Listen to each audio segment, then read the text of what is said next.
आज भी छोटी बहू सुमन सासू माँ से बहस कर रही थी। दोनों में से कोई भी झुकने को तैयार ही नहीं हो रही थी। घर का माहौल बिगड़ता जा रहा था। ये तो रोज़ का ही रामायण है। ये सोचकर उन दोनों को लड़ते छोड़कर दोनों बेटे अपने काम पर निकल गए। बच्चों ने माँ मतलब बड़ी बहू से अपना टिफ़िन लिया और अपने स्कूल रवाना हो गए। आखिर जब अपने काम से फ्री हुई तो बड़ी बहू सुधा ने उन दोनों को रोकना चाहा। छोटी बहू को रोकने लगी तो उसने लताड़ दिया, मुझे मत समझाइए, मैं जानती हूँ कि मैं क्या कर रही हूँ। मुझसे आपकी तरह इनकी जी हुजूरी नहीं होती। सासू माँ को रोकना चाहा। माँ जी, आप तो समझदार हैं, कम से कम आप चुप हो जाइए। तो सासू माँ ने भी लताड़ दिया, तुम मुझे क्यों चुप करा रही हो? पहले उसे चुप करा। बड़ों से बात करने की तरीके नहीं हैं। आखिर दोनों ने ही नहीं सुनी तो दोनों को लड़ता छोड़कर सुधा अपने काम में लग गई। लड़ झगड़ कर जब दोनों थक गई तो अपने आप ही चुपचाप अपने अपने कमरों में चली गई। पर फिर भी नाक इतनी ऊंची कि दोनों ही अपने अपने कमरों से निकलकर खाना खाने के लिए भी नहीं आ रही थी। सुधा ने 2 बार जाकर कहा भी, लेकिन दोनों उठकर नहीं आई। आखिर थक हार कर सासू माँ को तो खाना डालकर खुद ही उनके कमरे में देने गई, पर उन्होंने मना कर दिया तो खाना वहीं पर रख आई। सुमन को भी खाने के लिए कहा तो उसने भी मना कर दिया। आखिरकार सुधा को भूख लग रही थी तो उसने अपना फ़र्ज़ पूरा कर रसोई में जाकर अपना खाना लिया और चुपचाप अपने कमरे में आकर खाना खाने बैठ गई। ये तो हर रोज़ की ही बात होने लगी थी, इसीलिए अब घर में किसी को कोई फ़र्क भी नहीं पड़ता था। सास और छोटी बहू रोज़ लड़ते और फिर रूठ कर अपने अपने कमरे में जाकर बैठ जाती। फिर हमें नहीं खाना का नाटक शुरू हो जाता। और लड़ाई की वजह कोई बड़ी वजह नहीं, बल्कि छोटी छोटी बातें। आज की वजह सासू माँ को चाय के साथ बिस्कुट चाहिए थे। सासू माँ अक्सर पार्ले जी बिस्किट लेती थी, पर आज उनका मूड दूसरा बिस्किट खाने का था। वो घर में था नहीं। बस इसी बात को उन्होंने मुद्दा बना लिया और दोनों बहुओं को चिल्लाने लगी, अरे इतने बिस्कुट आते हैं घर में, सारे ख़त्म कर देती हो दोनों। घर चलाने के तो गुण ही नहीं है दोनों में। पता नहीं अपने मायके वालों को देकर आ जाती है क्या?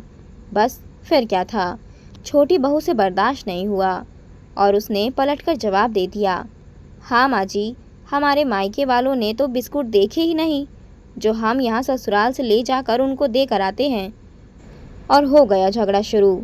सासू माँ ने सीधा झगड़ा शुरू किया था। ये भी नहीं सोचा कि जो चीज़ घर में नहीं है उसे बहू सुबह सुबह कहाँ से ला कर देगी, जिसके लिए उन्होंने उनके मायके वालों को भी खींच लिया। वहीं छोटी बहू ने सीधा जवाब देना शुरू किया, ये जानते हुए भी कि सासू माँ को भी झुकने की आदत नहीं। वो अपनी गलती कभी मानती ही नहीं थी। खैर, खाना खाकर सुधा बर्तन रखने रसोई में गई तो देखा छोटी बहू भी अपने लिए खाना लेने आ गई थी। उसने सुधा की तरफ एक नज़र देखा और चुपचाप अपनी थाली लगाने लगी। सुधा बर्तनों को धोने लगी तो सुमन ने कहा, रहने दो भाभी, सुबह से आप अकेली ही काम कर रही हो, मैं खाना खाकर धो दूंगी। कोई बात नहीं सुमन, तुम खाना खाओ, बर्तन मैं धो लूँगी। भाभी, आप इंसान हो या क्या हो? किस मिट्टी की बनी हो आप? बुरा नहीं लगता आपको? क्यों, क्या हो गया? आपको बिल्कुल भी फ़र्क नहीं पड़ता क्या? मम्मी जी हमारे साथ इस तरह से व्यवहार करती है। आपको अच्छे से पता है कि गलती उन्हीं की होती है। आप इतनी आसानी से जी हुजूरी कैसे कर लेती हो?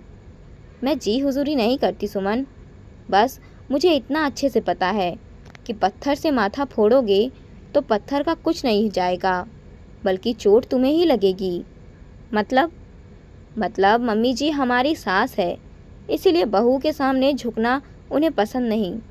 उनके पास कुछ काम तो होता नहीं है, इसीलिए बैठे बैठे कुछ ना कुछ फितूर सोचता रहता है। उनकी तो आदत है बस झगड़ा करने की, चाहे इसके लिए घर का माहौल ख़राब हो जाए, चाहे सब में लड़ाई झगड़ा हो जाए। कौन सी लड़ाई झगड़े? उनके दोनों बेटे को पता है कि मम्मी जी बात का बतंगड़ बना देती है, इसलिए चुपचाप अपना काम करके निकल लेते हैं। मुझे भी अच्छे से पता है कि अगर एक जवाब दूंगी तो 10 जवाब सुनने को मिलेंगे। इसीलिए कानों में रुई लगाकर चुपचाप काम करने लग जाती हूँ और मम्मी जी अपने आप ही बड़बड़ा कर चुप हो जाती है। पर तुम पलटकर जवाब दे देती हो, इसीलिए तुमसे लड़ाई झगड़े हो जाते हैं। सुबह उन्होंने दोनों बहुओं को चिल्लाकर कहा था, पर जवाब सिर्फ तुमने दिया था। पर बर्दाश्त नहीं होता भाभी। मायके वालों तक पहुंचने की भला ज़रूरत क्या है इनको? देखो, मैं मानती हूँ कि हमारे मायके वालों तक मम्मी जी पहुंच जाती है। अब मायके वाले तो इनसे लड़ने से आने से रहे। वो तो साफ कहते हैं कि ससुराल में निभाओ। एक बार आजमा कर देख लो। जो इंसान लड़ने के मूड में हो उसको जवाब ही मत दो, और जब लगे कि तुमसे बर्दाश्त नहीं हो रहा है तो उसी समय अपने कमरे में चले जाओ, या ठंडा पानी पी लो, या उल्टी गिनती चालू कर दो। ज़्यादा कुछ ना मिले तो अपने कानों में हेडफोन लगाओ और गाने सुनना शुरू कर दो। जब सामने वाला जवाब ही नहीं देगा तो वो अपने आप ही चिल्ला चिल्ला कर चुप हो जाएगा। हे भगवान, कैसे कैसे तरीके ढूंढ रखे हैं आपने। ठीक है भाभी, एक बार मैं भी इसको ट्राई करके देखती हूँ। क्या करें, तरीके ढूंढने ही पड़ते हैं ना। जब मुझे अच्छे से पता है कि मेरी सास को बेवजह लड़ने की आदत है, वो किसी भी बात को पकड़कर तिल का ताड़ बना देती है। पर ये सब बाद में करना, पहले खाना खा लो, ठीक है?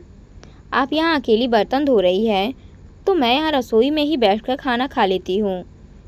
कहते हुए छोटी बहू वहीं रसोई में बैठकर खाना खाने लगी। थोड़ी देर बाद सासू माँ भी अपने आप ही खाना खाकर बर्तन रखने आ गई।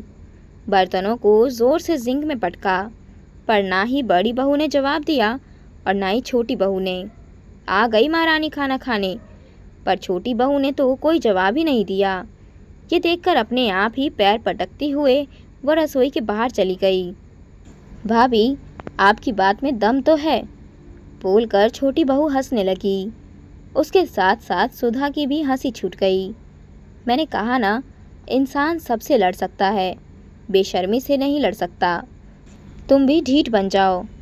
अब से ऐसा ही होने लगा। छोटी बहू ने भी पलटकर जवाब देना बंद कर दिया। थोड़ी देर सासू माँ चिल्लाती रही। उस दौरान छोटी बहू अपने कानों में हेडफोन लगाकर गाने सुनते हुए घर के कामों में लगी रहती। किसी का कोई जवाब ना पाकर सासू माँ अपने आप ही चुप हो जाती और या तो अपने कमरे में आ जाती या फिर आस पड़ोस में चली जाती। अब जाकर घर में शांति रहने लगी थी।